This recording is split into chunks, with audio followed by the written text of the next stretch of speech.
नमस्कार मित्रांनो, महा टेस्ट सिरीजच्या या यूट्यूब चॅनलमध्ये मी सुरेश तावरे आपलं सर्वांचं मनापासून स्वागत करतोय। तुम्हाला माहितीच असेल की आपली PYQ सिरीज चालू आहे, म्हणजेच काय तर प्रिव्हियस इयर क्वेश्चनची सिरीज चालू आहे, ज्यामध्ये आपण काय करतोय की ह्याच्या आधी ज्या वर्षामध्ये ज्या भरती झाल्या आहेत तर त्या सगळ्यांचा आपण ज्या भरती त्या क्वेश्चन पेपरमध्ये जे काही तुम्हाला गणित आणि बुद्धिमत्ता या दोन विषयांवरती जे काही प्रश्न विचारले गेलेले असतील तर त्या सर्व प्रश्नांचा आपण काय करतोय ह्या सेशन्समध्ये आढावा घेतोय।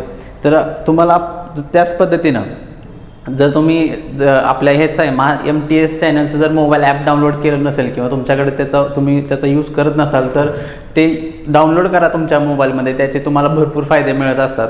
त्याच पद्धतीने आपण जे काही आपण हे टेस्ट सिरीज चालू केले, PYQ सिरीज जी आपण चालू केली आहे ती तुम्हाला यूट्यूबवर तर आहेच, पण त्याच पद्धतीनं तुम्हाला त्या मोबाईल ॲपवर पण मिळू शकते। आणि त्यामध्ये जेणेकरून तुम्हाला काय त्याचा फायदा काय यूट्यूबवर आणि डायरेक्टली तुमच्या मोबाईलवर बघण्याचा, की तुम्हाला माहिती असेल की यूट्यूबवर जर तुम्ही कोणता पण व्हिडिओ किंवा कोणता पण चॅनल सबस्क्राईब केल्यानंतर तुम्हाला त्यामध्ये जर यूट्यूब ते चॅनल बघताना किंवा तो व्हिडिओ बघत असताना तुम्हाला माहिती आहे की ॲड्स येत असतात। तेच जर तुम्ही डायरेक्टली त्या मोबाईल ॲपवरनं जर आपला व्हिडिओ जर बघितला, आपण तो दोन्ही उघड टाकतोय, यूट्यूबवर पण टाकतोय, आपल्या यूट्यूब चॅनलवर पण आहे, प्लस आपल्या मोबाईल ॲप्लिकेशनमध्ये MTSचं मोबाईल ॲप आहे त्याच्यावर पण तुम्हाला ही सिरीज बघायला मिळेल। तर तिथं तुम्हाला ॲड्स येणार नाहीत, जेणेकरून तुमचा आपला जो मध्ये डिस्टर्ब येतो जो काही 10-12 सेकंडचा जो त्यांचे जे काही ॲड्स असतात ते आपल्याला तिथं मिळणार नाहीत।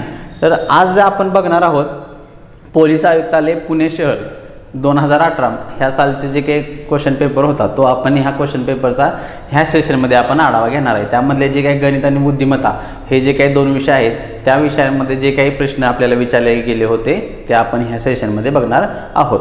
तर सुरुवातीला आपण बघणार आहे की गणित विषयाचे जे काही प्रश्न विचारले गेले होते त्या प्रश्नपत्रिकेमध्ये आपण बघणार आहोत। चला तर मग चालू करूया।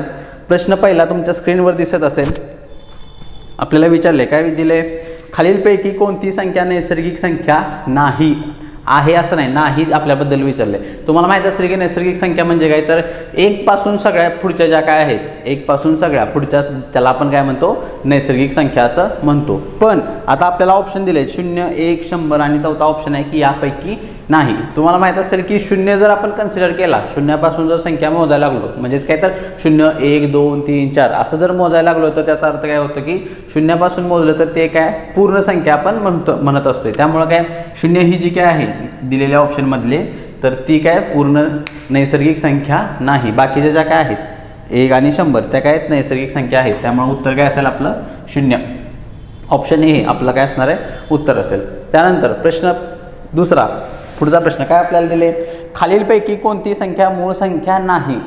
मूळ संख्या नाही, आता मूळ संख्या म्हणजे काय तर त्याआधी आपल्याला माहीत पाहिजे मूळ संख्या म्हणजे काय। आपण म्हणतो ज्या संख्येला फक्त 1 आणि त्याच संख्येनं भाग जात असेल तर त्या संख्येला आपण काय म्हणतो मूळ संख्या असं म्हणतो। आता पहिला ऑप्शन काय काय दिलेत, 137, 137, 173, 811,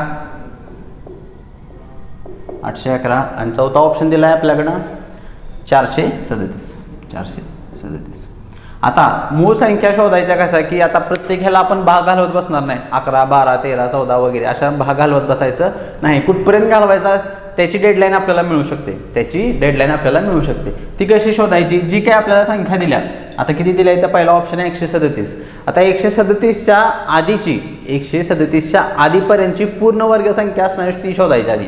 आता आपल्याला 137 आहे, आपल्याला माहिती आहे की 12चा वर्ग किती आहे 144, तो किती जास्त झाला।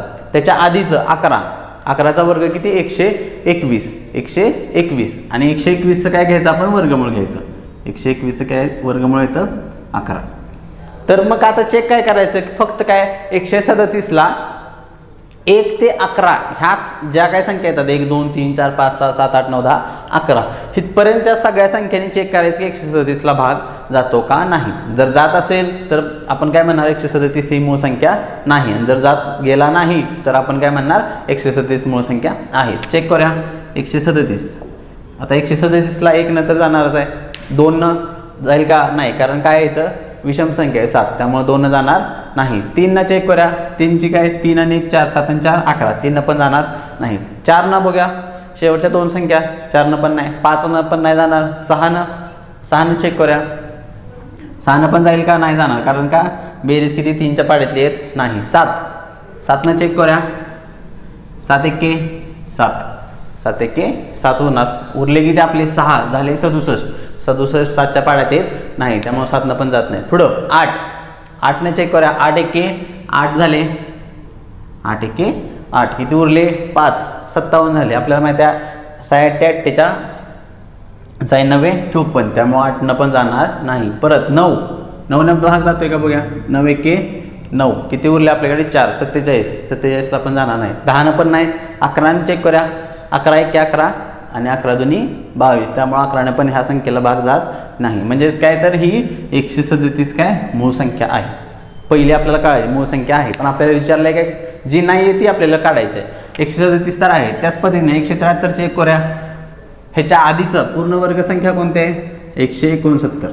किती मिळेल आपल्याला 169 आणि 169चं किती होणार आहे 169चं वर्गमूळ जर आपण काढलं तर ते किती आपल्याला मिळतं 13.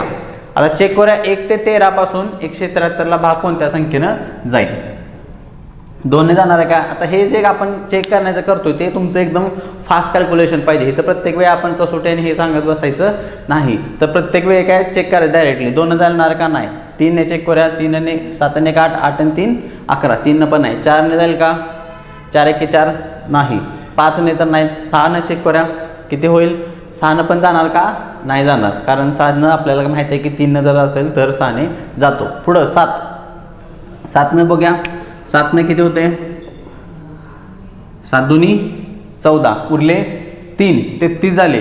33ला 7 ने भाग जात नाही. परत 8, 8 ने जात बघूया चेक करूया.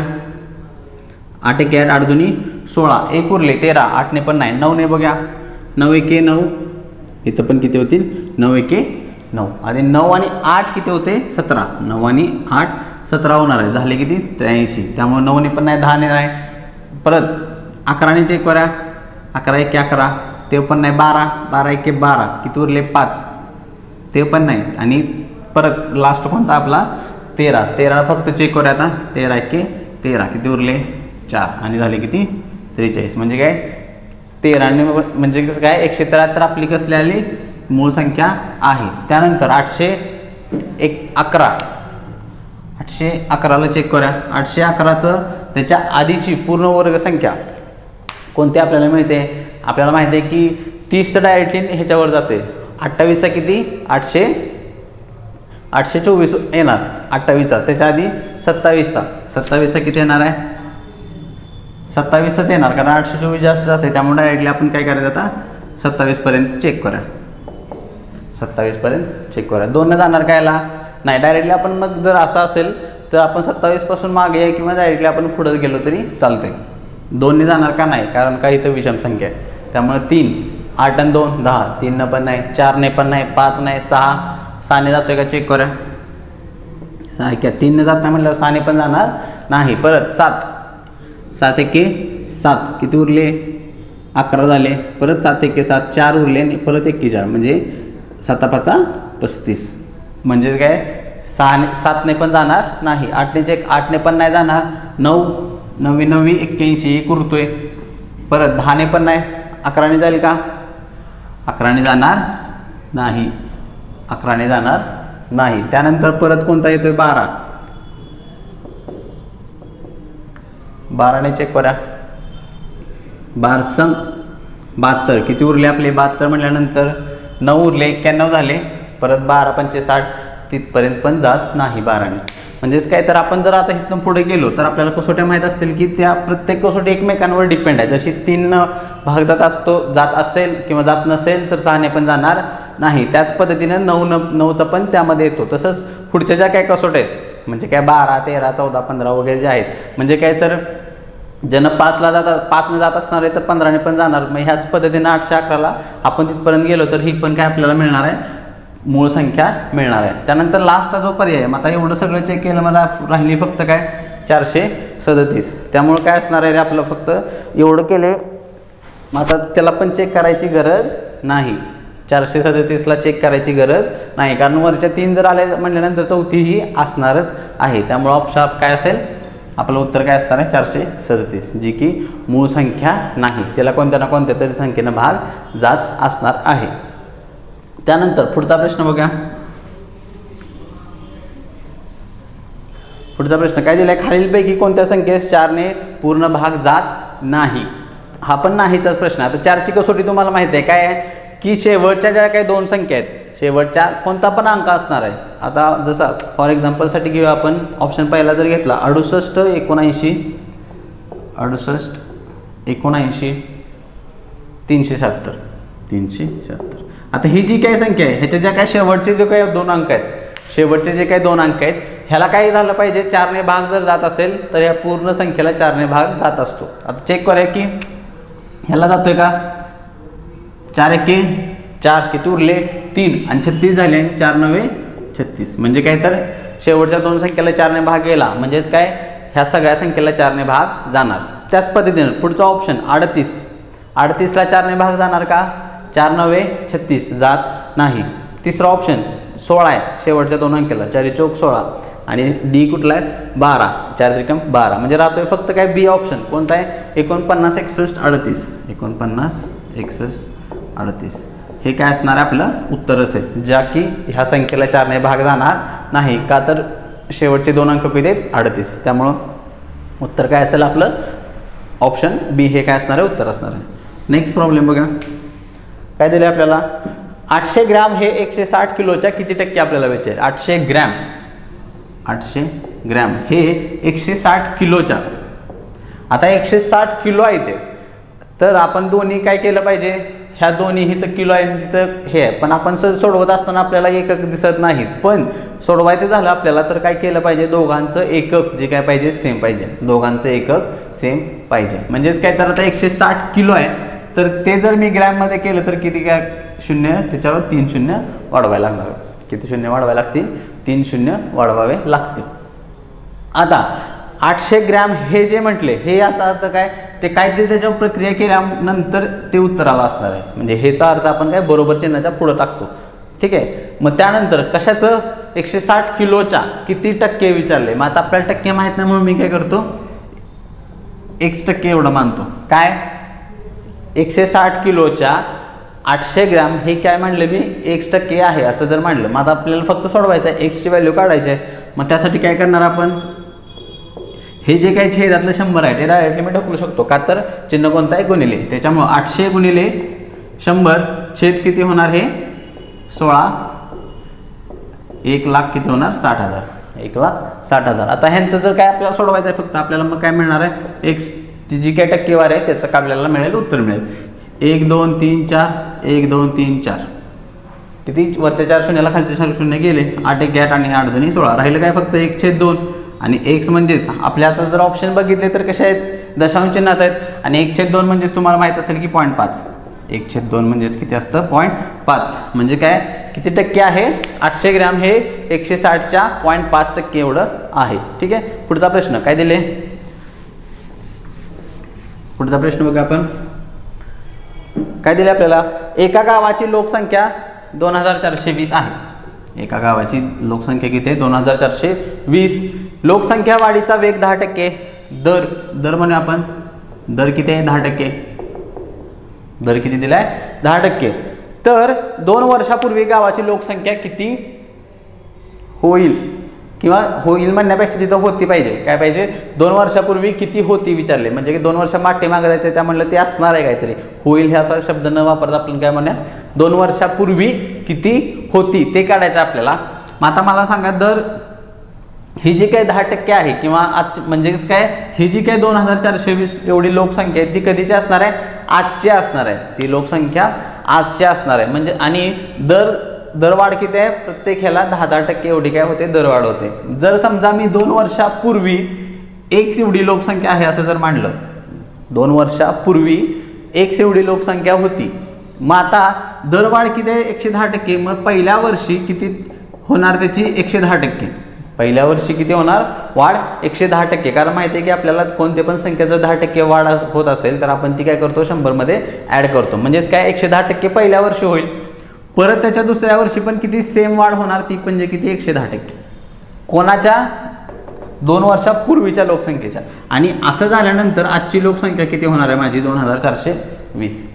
एवढं झाल्यानंतर किती लोकसंख्या होणार आहे 2420. मग आता आपल्याला फक्त काय पाहिजे x पाहिजे म्हणून काय हे छेदातलं, आता हे शून्याला हा शून्य इथंच घालूया आपण, म्हणजे छेदातलं जे काय 10 आहे म्हणजे किती इथे किती आहे 2420 गुणिले 10 गुणिले 10 हे काय अंशात जाईल, आणि छेदात अंशातलं जे काय 11 आणि 11 हे आहे असं ठेवूया आपण 11 गुणिले 11 हे काय जाणार आहे छेदात जाईल. आता सोडव्या किती उत्तर येते बघूया. 11 एके 11 परत 11 दोन्ही 22 2 वरले 11 दोन्ही 22 वरचा हा 1 0 परत 11 एके 11 आणि 11 दोन्ही 22 मग किती उरले आणि हा 1 0 म्हणजे टोटल किती 3 0 म्हणजे काय तर 2 वर्षापूर्वी त्या गावाची लोकसंख्या किती होती 2000 एवढी होती. कधी 2 वर्षापूर्वी किती लोकसंख्या होती 2000. आता हे झाले आपले एकदम बेसिक पद्धत जे आपण नेहमी करतो ती. पण आता जर आपल्याला हे जर एक काही सेकंदामध्ये सोडवायचं असेल बिना पेन घेता तर तुम्हाला काय करावं लागेल त्यासाठी प्रॅक्टिस. आता जर तेवढंही झालं असेल तर आपल्याला माहिती आहे 10% किती असते 1/10 असते. 10%ची अपूर्णांकाची व्हॅल्यू किती असते 1/10. आता जर समजा आणि आपल्याला काढायचं आहे कधीचं 2 वर्षापूर्वी, जर समजा आत्ता ती लोकसंख्या 10 होती तर ती पहिल्या वर्षी किती असणार आहे 9 असणार आहे. 9 असेल का तर अंश किती आहे 1 आणि तो काय केला वजा का केला तर आपल्याला पाठीमागं जायचं वर्षापूर्वी. हे झालं पहिल्या वर्षी. दुसऱ्या वर्षी पण सेम केस असणार आहे. दुसऱ्या वर्षी पण सेम केस असेल. मग आता किती होते हे होणार आहे. मग आपण काय करणार आता इथं त्यांचा आपण काय करतो गुणाकार करतो. त्यांचं काय करतो आपण गुणाकार करतो. म्हणजेच काय इथं होणार आहे 100 आणि 9चा वर्ग किती 81. 9चा वर्ग किती 81. मग आता आपण हे जर बघितलं आता ही जी 100 ही जी आहे इथं लोकसंख्या जी आली ती आपली कधीची आली आजची आली. आणि 2 वर्षापूर्वी इथं किती होती 81. 2 वर्षापूर्वी किती होणार आहे 81. सॉरी आपण जे हे केलं 9 वर्षापूर्वी असं म्हणण्यापेक्षा काय करूया 9 घेण्यापेक्षा 11 काय होणार आहे 10चा 11 होईल 10चं 11 होईल. आता 11 का झालं जर वाढ होत असेल तर म्हणजे आज जर 10 असेल तर नंतर ते होणार किती 11 म्हणजे आणि 11चा वर्ग किती होणार आहे 121. म्हणजेच काय ही जी 121 आहे ती कधीची लोकसंख्या आली आहे माझी आजची म्हणजे आज जे आपल्याला जिल्ह्यात दी 2420 ही काय आजची. आणि ही जी काही 100 आहे ही माझी 2 वर्षापूर्वीची लोकसंख्या आली. म्हणजेच काय आता 121ची व्हॅल्यू मला किती दिल्या 121ची व्हॅल्यू मला दिल्या 2420 एवढी लोकसंख्या. मग मला पाहिजे फक्त कधीची 2 वर्षापूर्वीची. 2 वर्षापूर्वी किती असणार आहे 100 असेल. त्यामुळं 121ची व्हॅल्यू किती असणार आहे आपल्याला दिल्या 2420. मग आपण काय करूया तिरकस गुणाकार. मग आपल्याला पाहिजे 100ची म्हणून काय करणार 2420 गुणिले 100 छेद किती 121. आणि इथं डायरेक्टली आपल्याला जर बघितलं 121ची दुप्पट किती आहे 242 असते. आपण डायरेक्टली काय मिळेल मला 2000 एवढं काय मिळणार आहे उत्तर मिळणार आहे. आता हे जर आपल्याला तुम्हाला वाटेल की एवढं सगळं मांडले म्हणलं आपण डायरेक्टली किंवा आपल्या ह्यामध्ये टाईम जाईल. जर तुम्ही ह्याचं प्रॅक्टिस केलं तर म्हणजे डायरेक्टली पेन न घेता होणार 10चा 11 10चा 11 11चा 121 आणि 121ची मला व्हॅल्यू दिली किती 2420. ह्याच्यावरनं एकाची काढायची ती किती आली 2 आणि मला पाहिजे कितीची 100 म्हणजे किती होणार 2000. कारण एकाची किती येणार 20. आपण काय करतो 2420 भागिले 120 एकाची किती येणार 20 येते. आपल्याला पाहिजे 100ची ती किती आली 2000. असं सोडवायचं. हे कधी तुम्ही जर जास्तीत जास्त प्रॅक्टिस केलं ह्या पद्धतीचं तर तुम्हाला हे ह्या पद्धतीनं तुम्ही नक्की सोडवाल. जास्तीत जास्त 10 ते 20 सेकंड्समध्ये हे गणित सोडवू शकते. पण हे तर जर तुम्हाला कॅल्क्युलेशन पाडं वगैरे सगळं ओके कॅल्क्युलेशन पाहिजे तर तुम्ही जे काय आपण शेवटपर्यंत उत्तर काढायचं आहे ते तुमचं बरोबर येणार आहे. ठीक आहे. पुढचा प्रश्न बघा. पुढचा प्रश्न काय दिले आपल्याला खालीलपैकी अपूर्णांक उतरत्या क्रमाने लिहायचं. पहिला काय 3/5 परत 4/7 8/9 आणि 9/11 8/9 आणि 9/11. आता अपूर्णांक काय दिले डायरेक्टली आपण हे डायरेक्टली आपण उतरत्या किंवा चढत्या क्रमांक मांडण्यासाठी आपल्याला काय केलं पाहिजे त्या अपूर्णांकांच्या आधी किमती काढल्या पाहिजेत त्या काच्या दशांश चिन्हामध्ये. आता जर आपण बघितलं तर प्रत्येक अपूर्णांकाचा अंश पण वेगळा आहे आणि छेद पण वेगळा आहे. त्यामुळे आपल्याला काय त्याचं एकक किंवा त्याच्या संख्या काढल्या पाहिजेत. पहिल्यांदा काय करा आधी एक दशांश चिन्हाच्या पुढचं एकच घर जाव्या ते चेक करा. जर सगळी वेगवेगळी आली तर आपल्याला जर गरज लागली तर दुसरं घर काढायचं. आता 3/5 म्हणजे तुम्हाला माहिती आहे पॉईंटचं आलं 5 × 30.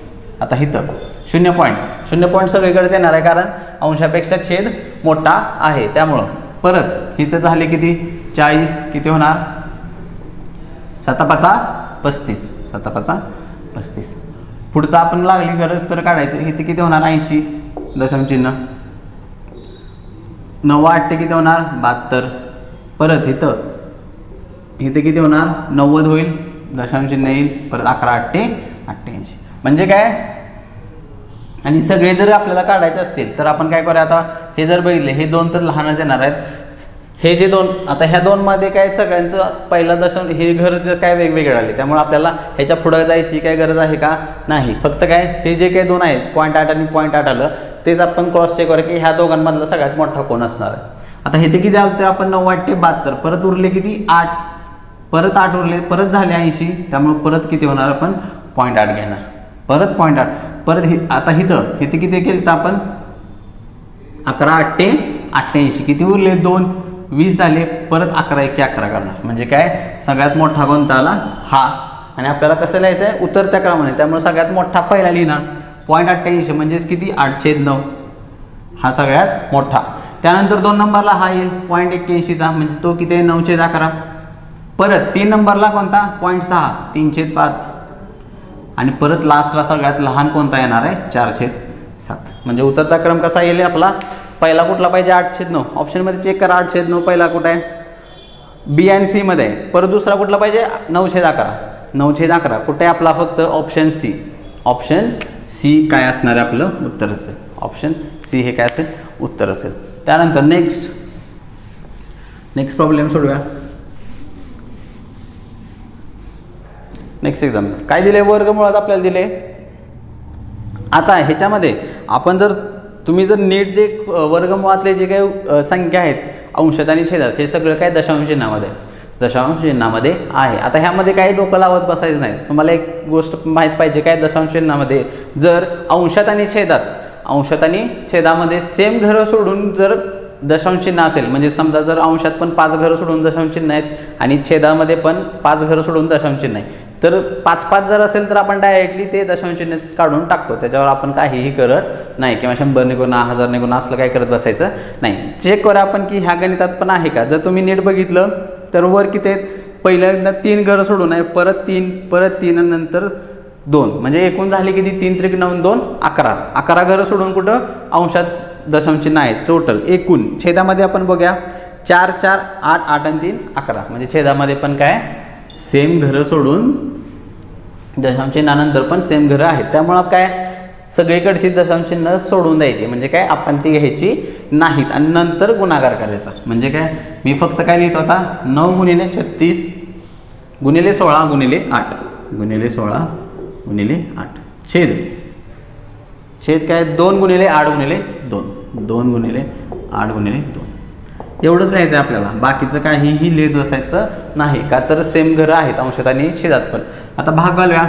इथं डायरेक्टली 8 ला 8 जाईल आणि त्यानंतर इथं 36 म्हणल्यानंतर इथं किती आले 18 आले आणि परत इथं किती आले हे 9 आले. म्हणजे राहिलं काय 9 ×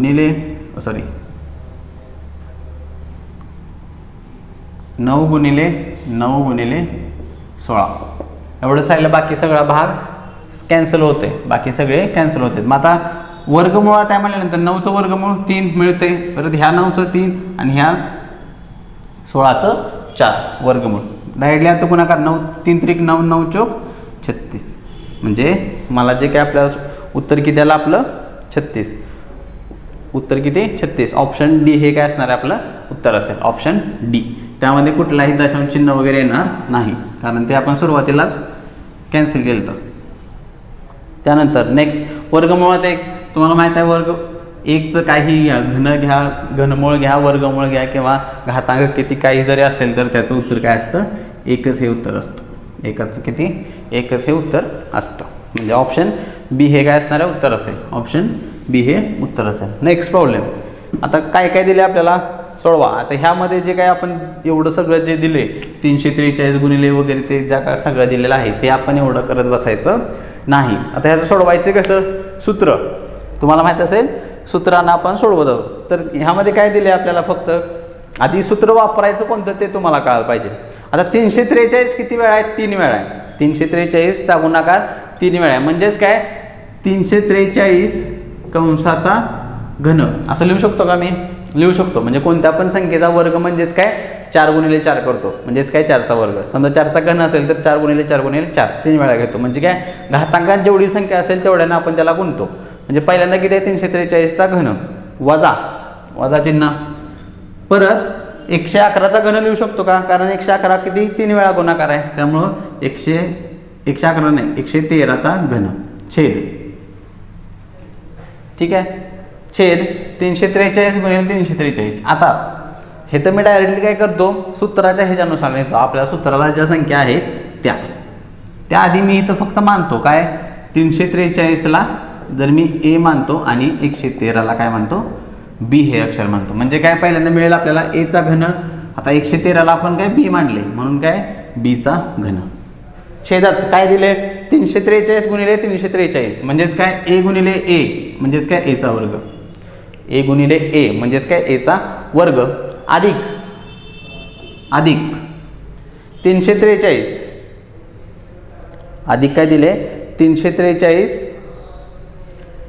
गुणिले अधिक 343 गुणिले त्यामध्ये प्रिंटिंग मिस्टेक झाले बघा, त्यामध्ये प्रिंटिंग मिस्टेक आहे. अधिक 343 गुणिले 343 गुणिले 113 असं करा आणि अधिक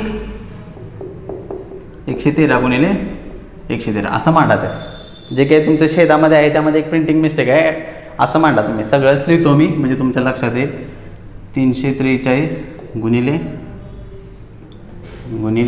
343 हे असं होणार आहे. काय होणार आहे हे अशी टर्म तुमची शिल्लक राहील. काय छेदामध्ये जे काय ते आहे ते प्रिंटिंग मिस्टेक आहे. 343 गुणिले 343 अधिक 343 गुणिले 113 अधिक 113 गुणिले 113. आता आपण काय मांडले 343ला ए मांडले म्हणजे ए गुणिले ए म्हणजे काय एचा वर्ग अधिक ए आणि 113 म्हणजे काय बी म्हणजे ए गुणिले बी अधिक आणि 113ला आपण काय म्हणले बी म्हणून काय बीचा वर्ग होणार आहे. म्हणजे काय छेदात फक्त ही टर्म राहील. छेदात काय आली ही टर्म होईल ती लिहितो मी इथं परत ए वर्ग अधिक ए बी अधिक बीचा वर्ग. एवढं आपल्याला काय आपण काढलं दिलेल्या माहितीवरून. आता आपल्याला सूत्र माहीत पाहिजे काय एचा घन वजा बीचा घन ते काय असतं ए वजा बी आणि दुसऱ्या कंसामध्ये एचा वर्ग अधिक ए बी अधिक बीचा वर्ग. आता ते काय लिहिलं मी एक्सपान्शन लिहिलं. पहिल्या ए घन वजा बी घनचं काय लिहिलं एक्सपान्शन आणि छेदामध्ये आपली जी काय सुरुवातीची टर्म आहे ती आहे अशी लिहायची. आता एवढं लिहिलं.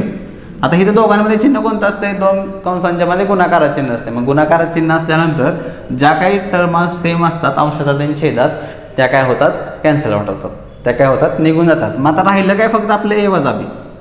आपलं राहिलं काय फक्त ए वजा बी. आता ए वजा बी राहिलं म्हणजेच काय आणि एची किंमत डोक्यात आपण एची किंमत आपण 343 टाकलेली आणि बीला आपण काय घेतलेलं 113 घेतलं होतं.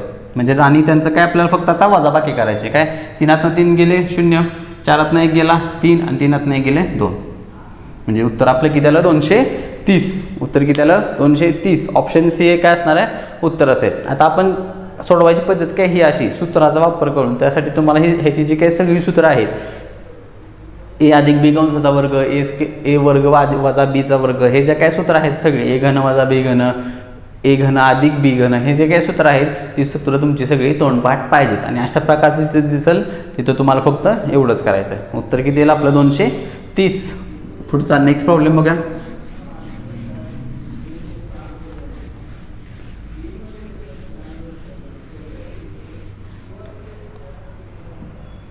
नेक्स्ट प्रॉब्लेम काय दिलं आहे 30 ते 50 यामधील मूळ संख्यांची सरासरी किती. आता मूळ संख्यांची सरासरी विचारल्या पण कुठून 30 ते 50. आता ह्यासाठी कुठला मूळ संख्यांमध्ये काय फरक सेम नसतो किंवा त्यांचं काय क्रमागत वगैरे अशा काही नसतात. त्यामुळे आपल्याला काय केलं आधी केल्या पाहिजे तर त्यांची सगळ्यांची मूळ संख्या आधी शोधल्या पाहिजेत. 30 ते 35 पर्यंत पहिली कुठली येणार आहे 31 आहे का आहे 32 नाही 33 नाही 34 नाही 35 नाही 36 आहे 9 चौक 36 परत 37 आहे का आहे 37 आहे का आहे. त्यानंतर 38 नाही 39 नाही 40 पण नाही 41 आहे का 41 आहे 41ला कोणत्या संख्येने भाग जात नाही. परत 42 नाही 43 परत त्यानंतर एक कोणती येईल 43 येईल 43. परत 44 नाही, 45, 46, 46ला जातोय परंतु त्यानंतर कुठली एक 47 आहे. 47 किती येणार आहे? 47. 48 नाही, 49 पण नाही आणि 50पर्यंतच पाहिजे फक्त. आपल्याला काय ह्याची आता परत सरासरी काढायची आहे. सरासरी काय काढायची? त्यासाठी काय करावं लागेल? बेरीज. 7 आणि 3 10, 10 आणि 1 11, 11 आणि 7 18, 18 आणि 1 19, 18 आणि 1 19. परत 4 त्रिकम 12 आणि 1 13, 13 आणि 3 16, 16 आणि 3 किती? 19. 16 आणि 3 किती होणार आहे? 19 होणार आहे. म्हणजे किती आली बेरीज त्यांची? एकूण किती आली? 199. बेरीज किती आली? 199. आणि यांची सरासरी काढायची आहे. सरासरी काय करतो? सगळ्यांची बेरीज छेद एकूण संख्या किती आल्या आपल्या? 3 आणि 2 5. एकूण 3 आणि 2 5 एवढ्या काय आल्या? संख्या आल्या. मग आता काय करूया? सरासरी काढूया. 199 छेद 5 किती होणार आहे? 5 1 5, 5 त्रिक 15, 5 त्रिक 15. किती उरले? 4 उरले. 49 झाले. परत 5 9 45. किती उरले? ह्याच्यातनं 45 जर वजा केलं तर किती उरले? 4 आणि 5 8 40. 5 8 40 म्हणजे सरासरी किती आली त्याची आपली? 39.8. किती आली? 39.8. ऑप्शन बी हे आपलं काय असणार आहे? उत्तर असेल. ऑप्शन बी हे उत्तर असणार आहे. नेक्स्ट प्रॉब्लेम बघा. आपल्याला काय दिले? आईचं व मुलीच्या आजच्या वयाचे गुणोत्तर. म्हणजे ही आई असेल आणि मुलगी, आई आणि मुलगी यांचं आजच्या वयाचं गुणोत्तर आहे 27. आजचं वयाचं गुणोत्तर आहे 27. 4 वर्षापूर्वी गुणोत्तर 19:1. 19:1 हे कधीच आहे? 4 वर्षापूर्वी आणि हे आजचे. आजचं किती आहे? 27 आणि 4 वर्षापूर्वी किती आहे? 19:1. तर आपल्याला विचारले तर आजपासून 4 वर्षानंतरचे आईचे वय आपल्याला विचारले.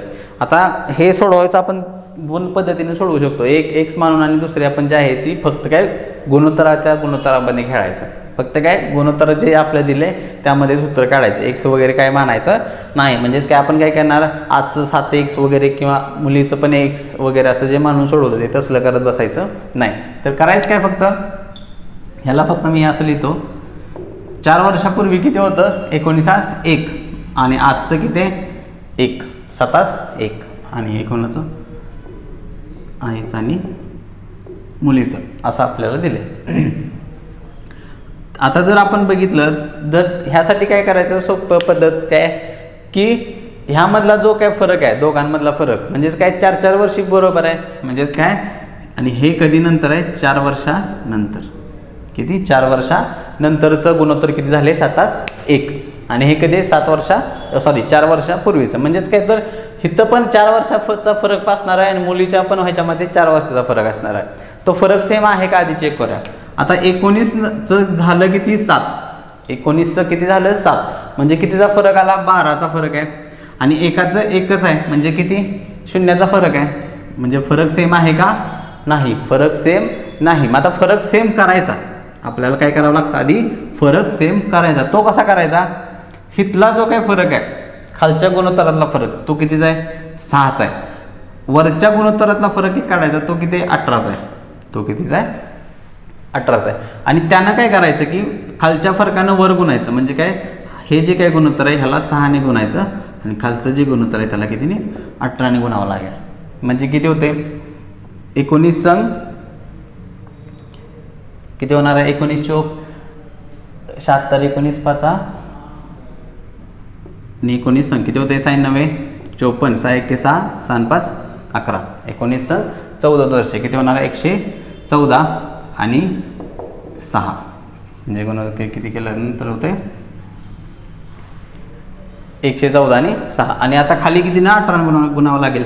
18 सत्ते 26 असे. 18 सत्ते 26 असे आणि किती होणार आहे? परत 18 1 18. किती होणार आहे? 18 1 18. आता चेक करूया फरक सेम झाला का? 114 होतं 110 झालं किती? 126 म्हणजे किती? 12चा फरक आला. कितीचा फरक आला? 12चा फरक आला. आता इथं परत इथं कितीचा आला? 18 म्हणल्यानंतर हिथं पण किती? 12चा फरक आला. कितीचा फरक आला? 12चा फरक आला. त्यामुळे दोन्हीकडचा फरक काय झाला रे?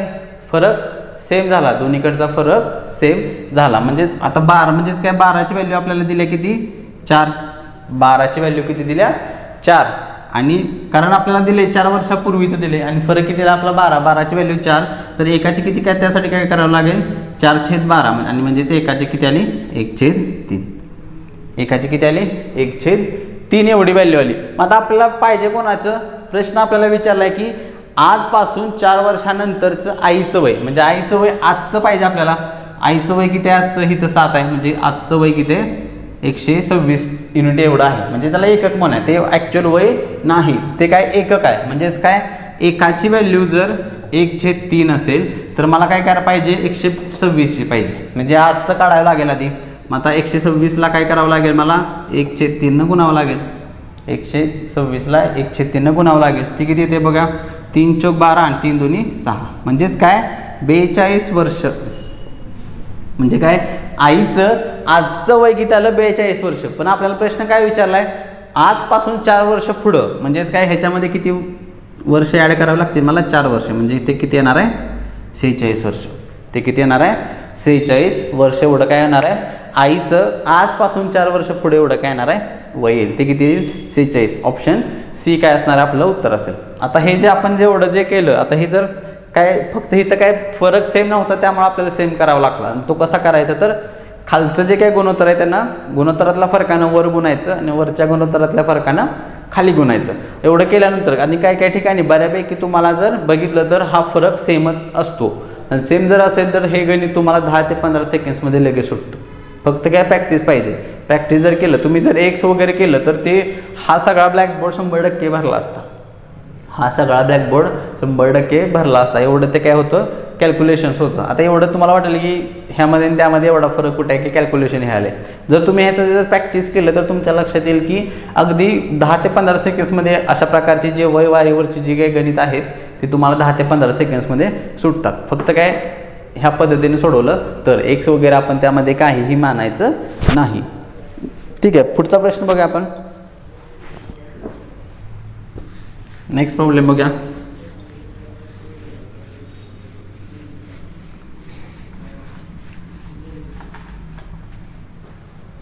काय दिले, एका गाडीची किंमत सुरुवातीस 15% वाढली म्हणून मी अधिक लिहितो.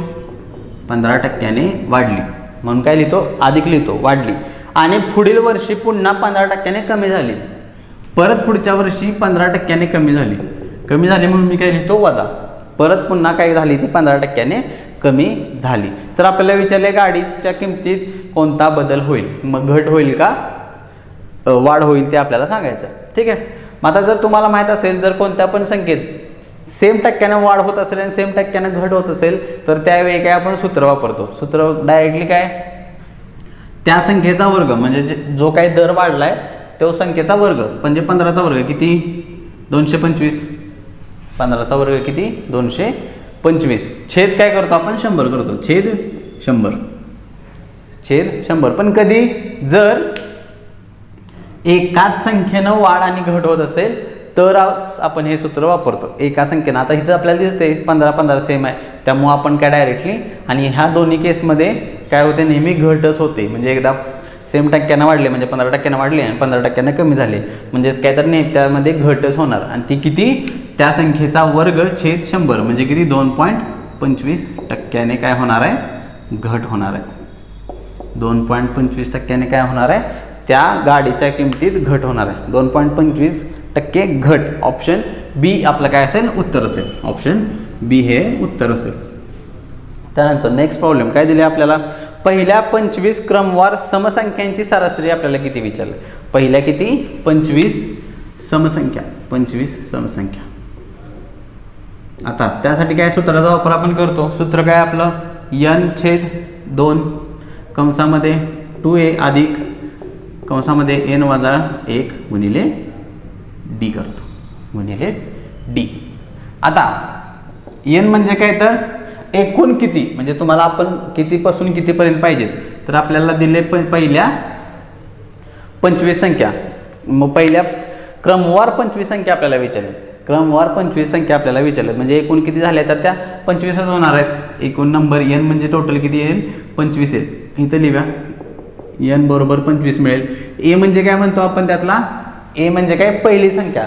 सुरुवात कुठून करतोय, मग सुरुवात आपण कुठून करणार, सगळ्यात पहिली संख्या आपली कुठली, समसंख्या 2, मग तिथून करणार आपण. ए म्हणजे किती 2 येणार आहे. n सेम आपण बघितलं. आणि डी म्हणजे काय, डी म्हणजे डिफरन्स म्हणजेच काय तर फरक. तर त्या दोन लगतच्या दोन संख्यांमधला फरक. मग आता समसंख्या म्हणल्यानंतर पहिली 2 असेल दुसरी 4 असणार आहे, दोघांमधला फरक किती येणार आहे, 2च येणार आहे. मग आता सगळ्या काय किमती डोक्या, इथे किती होणार आहे 25/2. 2 एची व्हॅल्यू आपली किती आहे 2, सॉरी एची व्हॅल्यू किती आहे 2, 2 गुणिले 2 अधिक 25 वजा 1 गुणिले डी, आणि फरक आपला किती आहे 2चा. आता इथं 25 भागिले 2 म्हणजेच किती 25च्या निम्मा, ते किती येणार आहे 12.5 कंसात 2 गुणिले 2 4 अधिक 25 वजा 1, 25 वजा 1 किती आपण 24 गुणिले 2, परत 12.5 कंसामध्ये 4 अधिक 24 गुणिले 2. माझे आपण काय करतो, आपली प्रायोरिटी किंवा प्रेफरन्स आपण काय गुणाकाराला देत असतो. म्हणजे 24 दुनी 48 म्हणजे किती 4 अधिक 48 करावं लागेल, आणि किती होणार आहे 12.5 आणि 48 आणि 4 52, 48 आणि 4 52. आता आपल्याला काय करायचं आहे, फक्त गुणाकार करायचा आहे, गुणाकार करायचा आहे. म्हणजे किती होणार आहे 12.5 गुणिले 52 किती येते बघा. गुणाकार इथं करूया आपण 12.5 गुणिले 52, किंवा सरळ आपल्या सिंपल काय करूया आपण इथं 52 छेदातले किती होणार आहे 5 दुनी 10, बे दुनी 4 आणि 1 5, आणि बे 1 बे. परत इथं एक फुली दुसरा आहे म्हणून 5 5 25, 7 2 5 दुनी 10 2 12, 5 1 5 आणि 1 6 किती येते गुणाकार 10 4 आणि 1 5 65. म्हणजे किती त्याला, आणि दशांश चिन्ह एक द्यायचं आहे, घर एक किती एक घर सोडून दशांश चिन्ह. म्हणजे बेरीज आपल्याला किती आली संख्यांची 650 एवढी काय आली बेरीज आली. पण आपल्याला विचारले काय समसंख्यांची सरासरी विचारल्या, आपल्याला काय विचारल्या सरासरी, म्हणून काय सगळ्यांची बेरीज ती भेटली 650. एकूण संख्या किती आहेत 25 आहेत, म्हणून छेद 25. आता किती येते याचं 625 छेद 25 किती होणार आहे 25 1 25, 25 दुनी 50, 25 दुनी 50 म्हणाल्यानंतर आपल्याला राहिले किती 15, आणि 25 5 सव्वाशे आणि 25 150. म्हणजे काय तर त्या पहिल्या 25 समसंख्यांची सरासरी आपली किती येणार आहे 26 येईल. म्हणजे ऑप्शन सी हे काय असणार आहे आपलं उत्तर असेल. ठीक आहे, पुढचा प्रश्न बघूया आपण.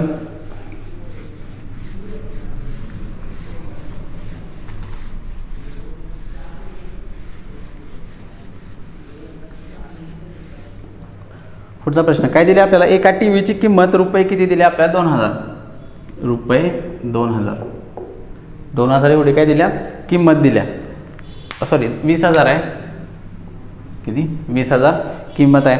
टीव्हीच्या किमतीत झीज किंवा डिप्रिसिएशन ज्याला आपण म्हणतो दरवर्षी आहे, त्याचा दर किती दिलाय 5%.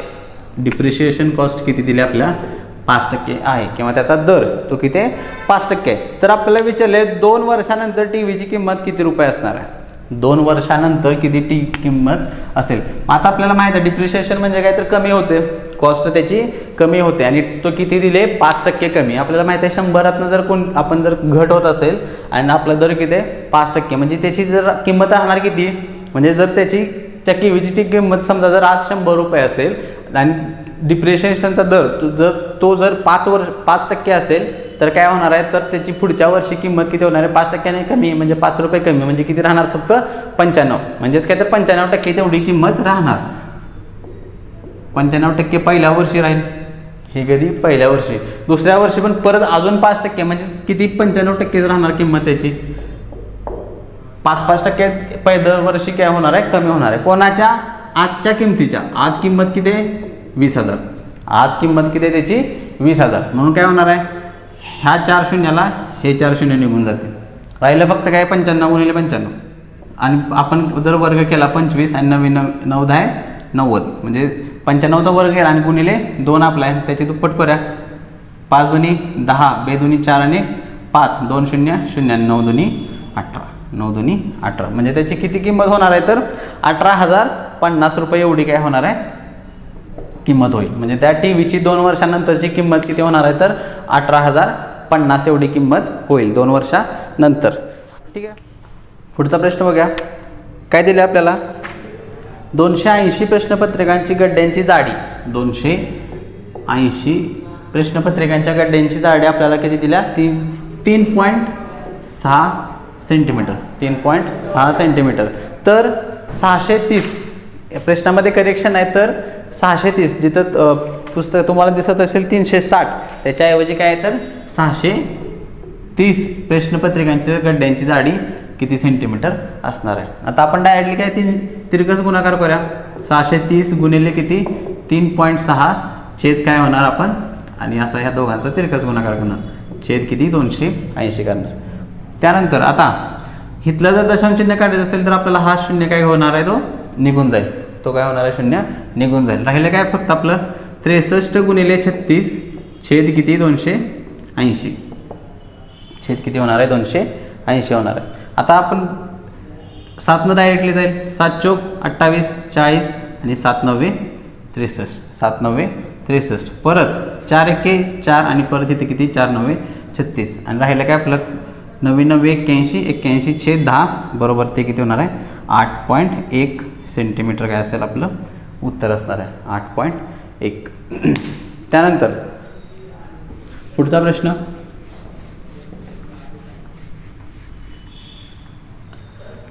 काय दिले 2 वर्तुळांच्या त्रिज्या 3 आणि 8 म्हणजे 3:8 ह्या प्रमाणात आहेत. म्हणजे काय आपल्याला गुणोत्तर दिले तर आपल्याला विचारले क्षेत्रफळाचं गुणोत्तर काय असणार आहे. आपल्याला काय त्रिज्येचं गुणोत्तर आहे ते किती दिले आपल्याला 3:8 असं त्रिज्येचं गुणोत्तर आहे. तर आपल्याला विचारले क्षेत्रफळाचं गुणोत्तर आहे. तर आता आपल्याला काय गुणोत्तरच काढायचं आहे. त्यामुळे आपण काय करायचं ह्या ज्या काही त्रिज्या दिलेल्या आहेत त्यांची जे काही आपल्याला गुणोत्तर आहे त्याच्यावरून आपण एक्स वगैरे असं काही घ्यायचं नाही. डायरेक्टली आपण काय करणार पहिली त्रिज्या 3 असेल आणि दुसरी त्रिज्या 8 असेल असं मानायचं. पहिली 3 आणि दुसरी 8 सेंटीमीटर किंवा काय आपल्याला एककशी पण काय घेणं देणं नाही एवढं असं मानायचं. आता तर काय वर्तुळाचं क्षेत्रफळ काय असते पाय आर स्क्वेअर. त्यामध्ये पहिली आपली त्रिज्या किती आहे 3. त्यामुळं पहिल्या वर्तुळाचं किती येणार आहे 3 गुणिले 3 आरचा वर्ग म्हणजेच काय 3 गुणिले 3 छेद दुसरी संख्या किंवा दुसरं वर्तुळ त्याचं जे काय आपल्याला हे दिले तो किती त्रिज्या दिल्या 8 ती किती 8. त्यामुळे त्याचं किती होणार आहे पाय गुणिले 8 गुणिले 8 पाय 8 गुणिले 8. आता आपण इथं पायची किंमत टाकत बसायचं नाही कारण आपण काय करतोय गुणोत्तर घेतोय आणि गुणोत्तराचा अर्थ काय छेद असा असतो. गुणोत्तराचा अर्थच काय असतो छेद. त्यामुळे काय होणार आहे हा पायला हा पाय निघून जाईल, ह्या पायला हा पाय निघून जाईल. राहिलं काय फक्त मग 9 3 त्रिक 9 आणि 8 8 64 किती 9/64 आणि म्हणजेच काय तर 9/64 हे काय असणार आहे त्याचं क्षेत्रफळाचं काय असणार आहे गुणोत्तर असणार आहे. आता आपण काय एक्स वगैरे किंवा त्यांचा गुणाकार वगैरे तसलं काय करत बसायचं नाही कारण आपल्याला गुणोत्तरच पाहिजे म्हणून काय होणार आहे त्या संख्या एकमेकांना काय निघून जाणार आहेत. पुढचा बघूया प्रश्न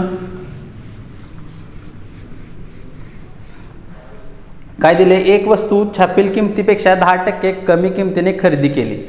छापील किमतीपेक्षा 10% कमीनं खरेदी केलं म्हणजे काय खरेदी किंमत 10% ना कमी काय आपण कमी असं लिहा 10% कमीनं आणि पुढं काय केले छापील किमतीपेक्षा 10% ना जास्त किमतीला विकली तर आपल्याला काय फायदा होईल का तोटा होईल आपल्याला डायरेक्ट ऑप्शनमध्ये तसं दिले. आता काय करायचं आपण आपल्याला ह्याच्यामध्ये माहीत आहे काय नफा किंवा तोटामध्ये आपण सुरुवातीला आपल्याला जे काही खरेदी किंमत वगैरे काही दिलेली नसते त्यावेळी आपण काय ती कितीही आपल्या पद्धतीनं घेऊ शकतो. मग आपण सगळ्यात बेस्ट ऑप्शन काय तर 100 रुपये मानायचे. काय म्हणणार मी छापील किमतीवर सगळ्या गोष्टी ह्यामध्ये डिपेंड आहेत का तर खरेदी पण छापील किमतीपेक्षा कमीने केल्या आणि विकल्या पण छापील किमतीपेक्षाच म्हणजे काय छापील किमतीवर सगळ्या गोष्टी डिपेंड आहेत. म्हणजे काय जर खरेदी किंमत आता पहिल्यांदा काढूया आपण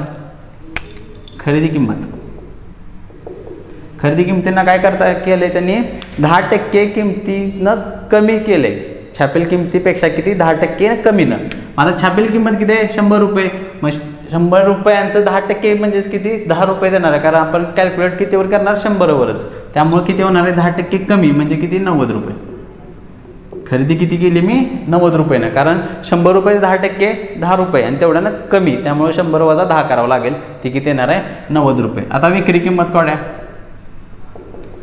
आता विकताना विक्री किंमत करताना काय केले छापील किमतीपेक्षा 10%नं जास्त विकले 10% जास्त छापील किमतीपेक्षा आता 10% का आपण मगाशी काढलेलं 100चं किती होतंय 10 रुपये, पण आता किती जास्त आहे त्यामुळे किती होणार विक्री किंमत माझी 110. किती होणार 110. तर आपल्याला काय विचारले फायदा किंवा तोटा झाला याच्यामध्ये. आणि आपण हे नेहमी काय करत असतो तो कसं काढायचं तर खरेदी किंमत म्हणजे समजा मी आता आपल्याला डायरेक्टली ह्याच्यावरून कळतंय काय खरेदी केली मी 90 रुपयाला आणि विकली किती 110 रुपयाला. त्याच्यामुळे मला फायदा किती रुपयाचा झाला 20 रुपयांचा. फायदा किती रुपयाचा झाला 20 रुपयाचा. आणि तो कशावर असतो तो नेहमी आपण कॅल्क्युलेट करतो खरेदी किमतीवर. तो नेहमी आपण कशावर कॅल्क्युलेट करतो खरेदी किमतीवर. आणि खरेदी किंमत माझी किती आहे 90 रुपये आणि हे कशात पाहिजे मला टक्केमध्ये म्हणून गुणिले 100. हा शून्याला हा शून्य निघून जाईल. राहिलं काय फक्त 200 भागिले 9.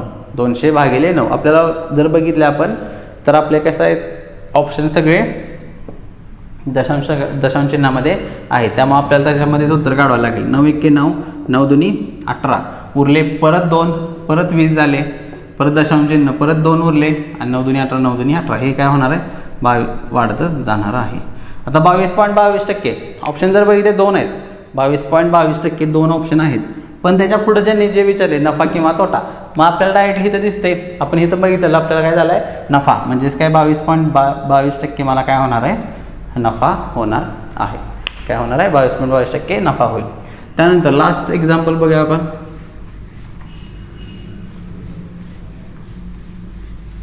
लास्ट एक्झाम्पल बघूया काय दिले आपल्याला. एका कोणाच्या कोटी कोणापेक्षा कोणाचे माप एका कोणाच्या कोटी कोणाचे माप आपल्याला विचारले त्याच कोणाच्या पूरक कोणापेक्षा 1/4 पट आहे.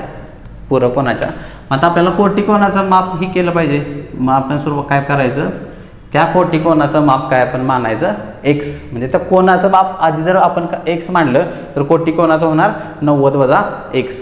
तर त्याच कोणाच्या म्हणजे कोणाच्या तर ह्या x ह्याच कोणाच्या पूरक कोणाच्या. आता पूरक कोण म्हणजे आपण काय करतो त्यासाठी काय करतो 180 मधून त्याला काय करतो वजा 180 मधून वजा करतो.